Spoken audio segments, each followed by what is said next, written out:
Welcome back to another video. আজকে আমরা যাব মুনস্টার, আর তাই আমি মুনস্টার যাওয়ার জন্য রেডি হচ্ছিলাম। আমার স্কিন যেহেতু অনেক অয়েলি, তাই আমি সেরাভির অয়েল কন্ট্রোল ক্রিমটা ইউজ করি ময়শ্চারাইজারের জন্য। আর আমি লিপ বামও দিয়ে নিলাম। এরপর আমি হালকা পাতলা মেকআপ করব। আমি কোনো ফাউন্ডেশন দিচ্ছি না, আমি এলফের একটা কনসিলার ইউজ করতেছি। এরপর আমি মেবিলিনের ফিট মি ফেস পাউডারটা অ্যাপ্লাই করছি।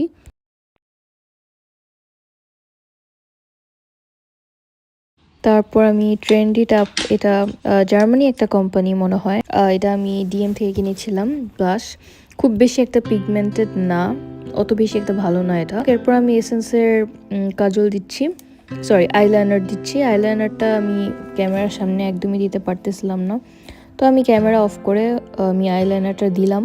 ফাইনালি আমার আইলাইনার দেওয়া শেষ হলো। তারপর আমি এসেন্সেরই একটা মাস্কারা ইউজ করছি। এসেন্সের এই মাস্কারাটা আমার খুব একটা পছন্দের না, এটার ভলিউমটা বেশি না, দেখা যায় 3-4 বার কোট করলে তারপর একটা সুন্দর ভলিউম আসে, তাও অত ভালো লাগে না এটা আমার। তো এবার আমি লিপস্টিক অ্যাপ্লাই করব। লিপস্টিক অ্যাপ্লাই করার আগে আমি মেবিলিনের একটা লিপ লাইনার ইউজ করছি ফার্স্টে লিপটাকে শেপ করার জন্য। আমি লিপস্টিক ইউজ করেছিলাম মেবিলিনেরই সেম।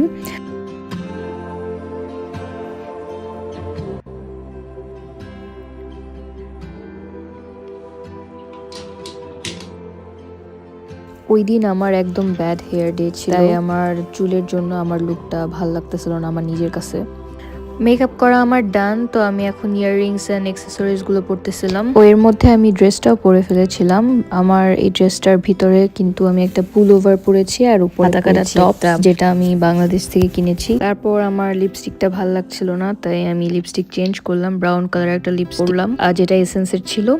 আর এরপর আমি পারফিউম দিচ্ছি, এটা মিনিসোর পারফিউম, এটা আমি গিফট পেয়েছিলাম বাংলাদেশ থেকে জার্মানিতে আসার সময়। তো এখন আমরা বের হয়ে গেলাম ট্রেনে করে মুনস্টারে যাওয়ার জন্য। আমাদের এখান থেকে মুনস্টার 2টা ট্রেন নিতে হয়, অথবা একটা ট্রেনেও মাঝে মাঝে যাওয়া যায়।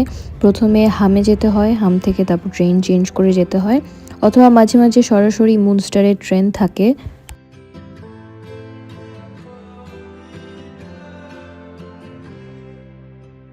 ট্রেন থেকে নেমেই আমরা অনেক হাংরি ছিলাম, তাই আমরা লিডেলের দিকে দৌড়াচ্ছিলাম যাতে করে আমাদের সকালের ব্রেকফাস্টটা আমরা করতে পারি। আসলে তখন সকাল না, প্রায় দুপুর হয়ে গেছে।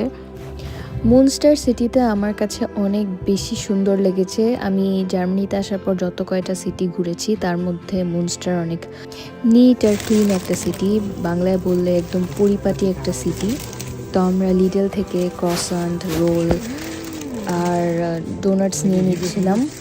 আসলে ওই দিন আমাদের প্ল্যান ছিল আমরা মুনস্টারে একটা মিউজিয়াম ঘুরতে যাব, কারণ ওই দিন আমাদের ফার্স্ট মুনস্টারে আসা না, এর আগে আমি মুনস্টারে এসেছিলাম, বাট আজকে আমরা মুনস্টারে এসেছিলাম একটা মিউজিয়াম ঘুরবো তার জন্য, কিন্তু ওই দিন মিউজিয়ামটা বন্ধ ছিল। তো যাই হোক, এখন মুনস্টারে সিটি স্ট্রিটের একটা ট্যুর দিচ্ছি।